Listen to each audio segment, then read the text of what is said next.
안녕하십니까, 레피드입니다. 6월 21일 HMM 보도록 하겠습니다. 증시부터 보겠습니다. 코스피 코스닥 둘 다 하락했고요. 코스피 3240포인트 27포인트 하락했습니다. 자, 0.8% 하락했고 코스닥도 0.5% 정도 하락하면서 좀 하락했지만 1000포인트 지키면서 마무리했습니다. 자, 지금 증시 전체가 좀 좋지 않게 진행이 좀 되었고요. 외국인과 기관이 특히 이제 코스피를 많이 매도를 했고, 코스닥에 대해서 좀 매수를 하던 그 모습도 좀 오늘은 하락으로 마무리를 했습니다. 자, 그래서 이렇게 코스피와 코스닥 계속해서 약세를 띠고 있는데, 지금 매도량에 비해서는 크게 많이 하락한 것은 아닙니다. 하지만 오늘 그 소식이 있었죠. 인도의 그 변이가, 인도발 변이 델타 바이러스가 또다시 전 세계적으로 유행할 조짐을 보이면서 시장을 좀 끌어내린 것 같습니다. 그래서 안 그래도 이제 테이퍼링에 대해서 조금 경계감이 있었던 그런 시장이었는데, 좀 경직되어 있었는데, 다시 한번 코로나가 부각이 되다 보니까 또 이렇게 좋지 않은 모습이 보였습니다. 그래서 경기 회복주나 아니면 제조업 위주로 좀 주가 하락이 나왔고요. 오늘은 진단키트죠. 진단키트나 바이오주 종목들이 좀 상승을 하였습니다. 자, 지금 한치 앞을 알 수 없는 이 시장이 계속되고 있습니다. 지금 코로나19가 또 잠잠해질 듯 하면서 경기가 완만하게 이제 이렇게 회복을 좀 하면서 물가도 좀 상승을 하고 이 소비 심리가 회복을 하면서 서서히 이제 금리 인상에 대해서도 얘기가 좀 나왔었는데, 자, 이 모든 것을 부정할 수 있는 이 코로나19 델타 바이러스가 나와버렸습니다. 그래서 여기에 대해서 지금 상황이 어떻게 될지 진짜 뭐 딱 말씀드릴 수가 없습니다. 이 코로나19에 대해서 다시 한번 이전처럼 큰 유행이 오게 된다면 또 백신이 지금 무력화될 수 있다는 얘기가 나오고 있기 때문에 거기에 대해서는 이 경기 회복이나 금리 인상은 당연히 안 할 거고요. 물가도 다시 한번 뭐 크게 올라가지 않고 떨어질 겁니다. 자, 지금 계속해서 이제 돈을 풀기 시작했는데 이게 물가가 네. 돈을 풀기 시작했는데 이제 돈 가치가 떨어지니까 물가가 이제 어쩔 수 없이 올라가게 되는 것이고요. 소비 심리가 계속 떨어지고 이 경기 회복이 되지 않는다면, 경기 회복은 되지 않는데 돈은 풀고 있는데 경기 회복은 되지 않고 물가는 상승하는, 그게 이제 스태그플레이션인데요. 자, 그렇게 되면 이제 굉장히 골치가 아파집니다. 인플레이션은 물가가 많이 올라서 치솟아서 뭐 돈을 끌어들였다거나 금리를 상승시켜서 막을 수 있지만, 스태그플레이션은 양쪽 둘 다 좋지 않기 때문에 이게 이 단순한 이 정책으로는 회복을 할 수 없습니다. 그래서 코로나19를 잡는 것이 목표이고요. 거기에 대한 관련주들이 또다시 꿈틀거리고 있기 때문에 좀 주목을 할 필요가 있을 것 같습니다. 자, 오늘은 시황 얘기를 좀 길게 하면서 뭐 크게 더 볼 거 없이 넘어가도록 하고요. 코스피는 겨우겨우 21선 지지를 했지만 좀 더 추이를 지켜보겠습니다. 코스닥 같은 경우도 고점 부근에서 좀 떨어졌지만 1000포인트는 지켰기 때문에 이 정도에서 하락을 멈출지 지켜보시면 좋을 것 같고요. 해외 증시 둘 다 이제 크게 하락했습니다. 특히 이제 니케이는 아주 많이 하락했고 3% 정도 하락을 했고요. 자, 우리나라 증시는 굉장히 선방했다 정도만 이해를 하시면 되겠고, 환율이 1133달러로 크게 어, 내리지 않고 계속 유지를 하고 있습니다. 서서히 이제 좀 올라가는 모습이고, 다행히 이제 선물이 나스닥 다우 선물이 좀 올라가고 있고요. 유럽 증시도 이렇게 올라가고 있습니다. 하지만 이 코로나19에 대해서 다시 한번 부각이 되었기 때문에 그 델타 바이러스가 어떤 변수를 가져올지 좀 움츠릴 수밖에 없는 상황입니다. 그래서 공격적인 그런 투자보다는 조금 보수적으로 지켜보시는 게 좋을 것 같고요. 미국 10년물 국채금리도 아주 많이 내렸습니다. 이제 1.4%대 초반이기 때문에 이 금리 인상에 대해서 뭔가 좀 올라갈 것 같지 않은 느낌이에요. 그래서 이 코로나19에 대해서 다시 한번 관심을 가질 수밖에 없는 상황이다. 네. 그래서 지금 확실히 증시가 어느 방향으로 갈지 좀 감이 안 잡힙니다. 사실 저도 지금 한치 앞을 알 수 없기 때문에 계속해서 매일매일 이 시황에 대해서 리뷰를 좀 꼼꼼하게 하도록 하겠습니다. 자, 오늘은 여기서 시황 리뷰 마치겠습니다. HMM 보겠습니다. 오늘 1000원 내려서 2.2% 하락했고요. 43,400원으로 마무리했습니다. 자, 확실히 시장 자체가 좀 약세를 띠다 보니 HMM도 약세를 띠고 있고요. 최근에 그 CB 전환에 대해서 여전히 보수적으로 좀 투자자들이 접근을 하고 있는 것 같습니다. 자, 그래서 주가가 계속 크게 움직임 없이 좀 눌러지는 느낌이고요. 왔다 갔다 좀 하는 것 같습니다. 확실히 좀 왔다 갔다 하는 것 같고 21선은 뭐 거의 변화 없이 계속 이 정도 라인을 유지를 좀 하고 있고, 자, 여기서 다시 한번 주가가 좀 올라가 준다면 21선을 태우고 충분히 올라갈 수 있는 자리가 나올 거라고 생각하고요. 지금 아직까지는 뭐 마지노선 가지도 않았습니다. 지금 43,100원 정도를 제가 이제 저항선으로, 지지선으로 좀 그어놨고요. 그 정도 선 지키거나 아니면 그 아래라면 이제 4,500원 정도가 지지선이 되겠습니다. 그래서 웬만하면 이제 61선과 비슷해졌죠. 61선과 이 음운 라인을 좀 지키면서 진행을 하는 것이 좋을 것 같고요. HMM이 뭔가 급락을 한다. 그렇기에는 좀 이 산업은행에 대해서 전환사채 물량이 막 쏟아진다라는 것이 아니고, 이 매각에 대해서 무게를 많이 두고 있고, 투자자들도 거기에 대해서 그렇게 보고 있기 때문에 막 물량이 쏟아진다 그런 상황은 나올 것 같지는 않습니다. 거기에다가 이 SCFI는 실제적으로 계속 사상 최고치를 달성하면서 계속 올라가고 있고요. 그 다음에 실제 들어간 투입되는 선박수도 계속 늘어나고 있는 상태입니다. 그래서 당분간은 이 실적 하락세에 대해서는 걱정할 필요는 전혀 없다라고 생각이 듭니다. 자, 다만 한 가지 변수가 좀 있다면, 오늘도 이제 코로나19에 대해서 델타 변이 바이러스가 나오면서 다시 한번 이 전 세계적인 바이러스 유행이 좀 우려가 되면서 증시가 전체적으로 하락을 했고요.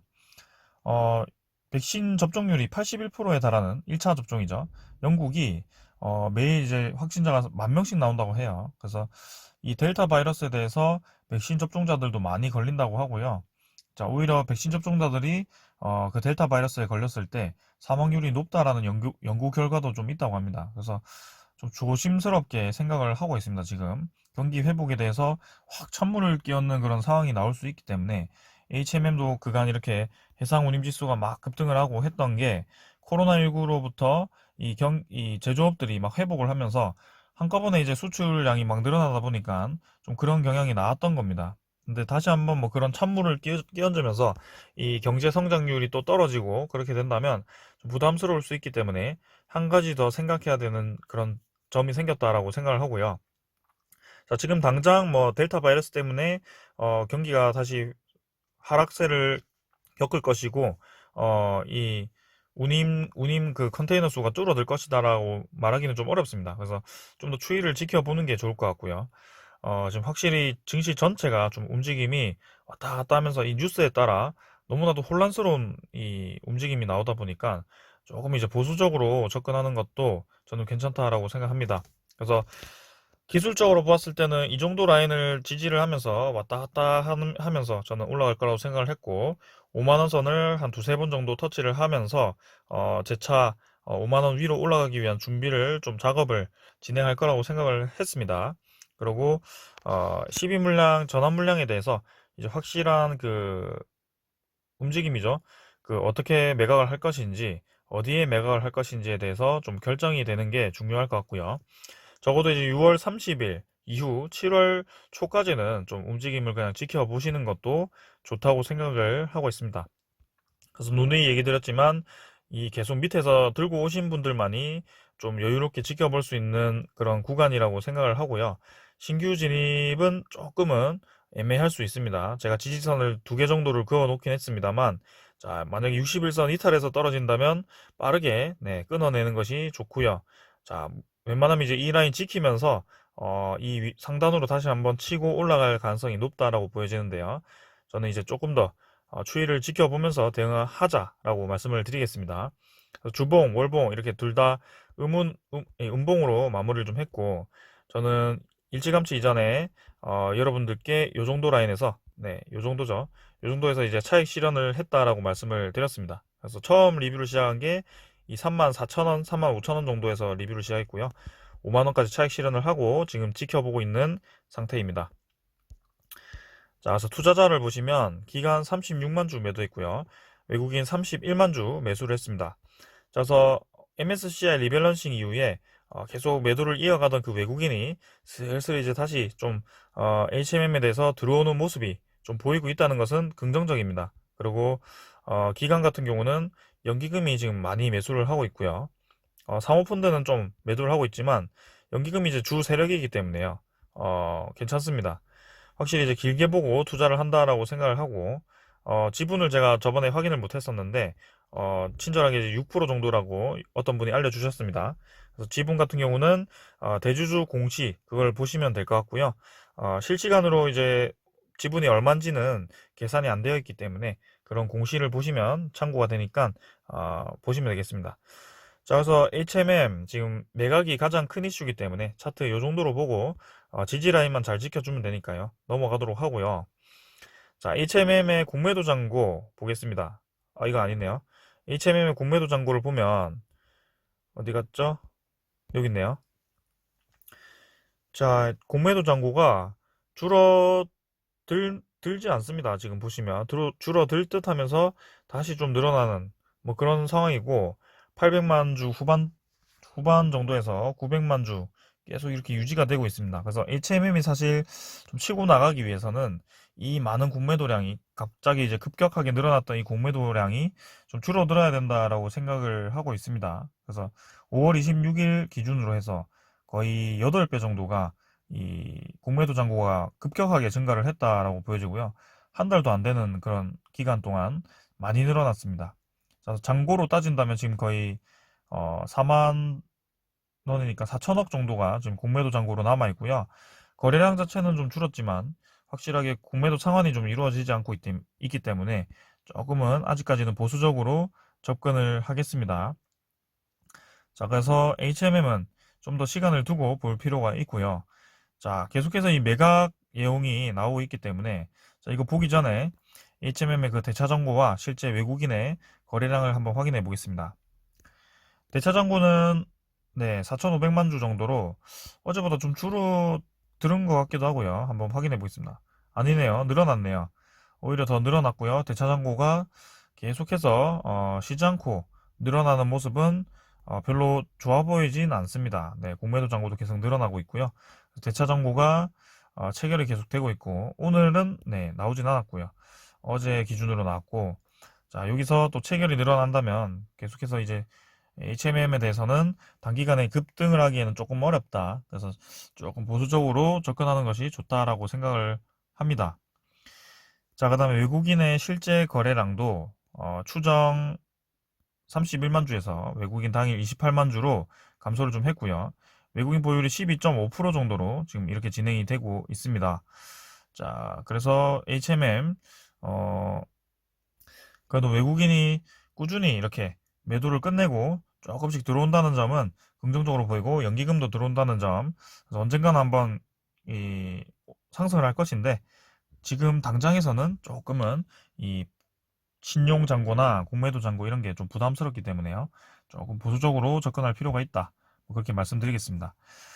자, 산업은행은 HMM 매각을 부인을 하고 있지만 시장에서는 이미 매각이 시작됐다는 관측이 나오고 있다. 그래서 HMM 가치 평가에 대한 재평가가 이루어지고 있는 현재가 매각의 적기라는 평가라고 하고 있습니다. 그래서 사는 입장에서도 높은 값의 구조조정 기업을 팔 수 있는 지금이 어떻게 보면 가장 좋은 타이밍이라고 할 수 있죠. 자, 생각을 해보시면 분명히 이제 피크를 찍는 그 구간이 올 거고요. 네, 그 피크를 찍고 이제 서서히 하락을 하는 그런 지점이 올 겁니다. 근데 이때가 지금이라는 거죠. 네, 지금 이때라는 것이고 지금 매각을 해야 이 피크 지점까지 이 인수하는 기업이 생각을 해서 좀 인수하기가 쉽지 않을까라는 판단을 하는 것 같고요. 아무래도 조만간 그러면 만약에 매각을 한다면 입찰 시작이 좀 되지 않을까.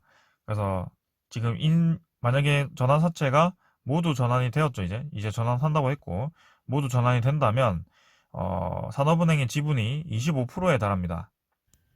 네, 그래서 여기 보시면, 산은의 지분 24.99%를 인수한다고 가정을 하면, 지금 현재 이 주식 종가 기준으로요. 근데 지금 좀 내렸죠? 아무튼 4조 이상이 된다고 합니다. 그래서 상당히 이제 이 부담스러울 수 있죠. 그래서 이게 더 진행이 되어서 지금 계속 SCFI가 늘어나고 이 정점을 찍기 전에 매각을 진행하는 것이 맞다라고 판단을 좀 하는 것 같고요. 그렇다면 이 산업은행에서도 좀 속도를 내지 않을까. 그래서 SCFI가 계속 매주 고공행진을 하고 있고 선박도 실제적으로 계속 투입이 되고 있기 때문에 그 전에 한번 움직임이 나올 것 같고, 예, 그래서 재계획 한계지는 네, 이렇게 HMM 인수에 관심을 갖는 대기업들이 있는데, 그건 뭐 다 알고 계시죠? 포스코, 현대그룹, 그 다음에 어디였죠? HDC죠? 네, 그렇게 세 개 정도가 있는데, 이제 밸류에이션을 어떻게 정하는 것이 중요하다. 지금 뭐 많이 올랐다는 거죠. 많이 오르긴 했습니다. 사실 PER하고 그런 걸 좀 따진다면 아직까지 막 그렇게까지 많이 상승했다라고 보긴 어렵지만, 이제 그동안 저평가되어 있던 그 지점에서는 좀 상당히 많이 오른 것은 사실입니다. 자, 그래서 그게 최대의 관심사라고 보여지고요. 실제로 이제 이 HMM이 지금 예상치를 좀 본다면, 이건 자꾸 잘못 누르네요. 예상치를 좀 본다면 10조입니다. 올해 네이버 컨센서스가 10조로 나와 있고요. 영업이익은 3조 9천억, 이 당기순이익은 3조 8천억으로 나옵니다. 그런데 이게 굉장히 보수적으로 잡았다라고 저는 보여지고요. 분기 실적이 이제 1분기가 이렇게 나왔습니다. 매출 2조 4천억, 영업이익이 1조, 당기순이익이 1,500억 정도 나왔는데, 이건 파생 상품에 대해서 좀 적자가 나서 이렇게 되었다라고 생각이 되고, 자, 그러면 영업이익이 2분기가 1조 200억이다. 1분기가 거의 뭐 몇십억밖에 차이가 안 난다. 이렇게 되면 이제 주가가 충분히 하락할 수 있다라고 판단이 됩니다. 왜냐? SCI FI가 이렇게 많이 올랐음에도 불구하고 그 선박이 많이 늘어났음에도 불구하고 이렇게 비슷하게 실적이 나온다는 것은 이 선박이 만선이 되지 않고 그 컨테이너선을 어, 좀 한산하게 싣고 다닌다, 뭐 그런 얘기가 되겠죠. 근데 계속해서 이 임시 선박을 투입하는 정황과 그다음에 실제적으로 이 계속해서 컨테이너선이 쌓여 있다는 그런 정황, 그런 걸 비롯해서 보았을 때는 아직까지도 이 배가 빡빡하게, 네, 컨테이너선을 옮기고 있다라고 보여지고요. 계속해서 이 선박이 투입되는 상황에서 SCFI가 실제적으로 계속 올라가고 있기 때문에 이 1조 200억에 대해서는 훨씬 낮을 수 있다, 실제보다. 그래서 저는 최소, 네, 지금 1분기 실적에 대해서 1.5배 정도 나와야 되지 않겠나, 뭐 그런 생각을 해봅니다. 네, 그래서 그리고 당기 순이익도 지금 순이익률이 75%거든요. 그만큼 이제 익률이 잘 나오는 사업이다라고 보여지고, 네, 매출액의 거의 뭐 75%가 이렇게 익률이 나온다면 2분기의 순이익은 상당히 클 가능성이 큽니다. 자, 그래서 뭐 4조를 주고 이 인수를 한다고 하더라도 거의 뭐 2분기 만에 다, 네, 벌어들일 수 있는 돈이라고 생각을 하고요. HMM을 매수하지 않을 이유는 없다고 봅니다. 그래서 이전에 거론되었던 그 세 가지 기업들에 대해서 충분히 HMM과 이런 시너지를 발휘할 수 있는 기업이기 때문에 지금 뭐 이 HMM으로 돈을 벌겠다라는 그런 뜻보다는 앞으로의 그 HMM에 지불하던 그 비용을 줄이고 그 수, 이 수입업에 대해서 해운이 이제 많이 살아났으니까 거기에 대해서 추가적으로 수입도 얻겠다, 뭐 그런 의도겠죠. 그래서 분명히 검토를 할 것이라고 생각이 되고요. 그 검토가 진행되기 전에 과연 이제 주가가 어떻게 움직일지 한번 생각을 해보도록 하겠습니다. 자, 사실 이 매입자 입장에서는 주가가 좀 떨어져서 가치가 좀 적게 평가가 되는 것이 사실 유리합니다. 자, 근데 이제 산업은행 입장에서는 좀 높게 평가받기를 원할 거고요.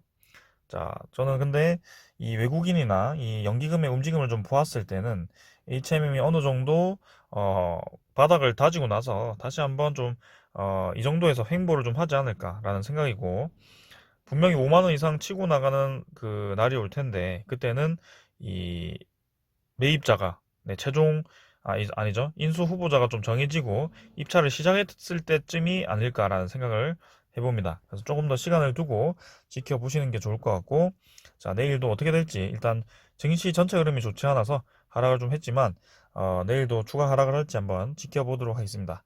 자, 오늘은 여기까지 하고요.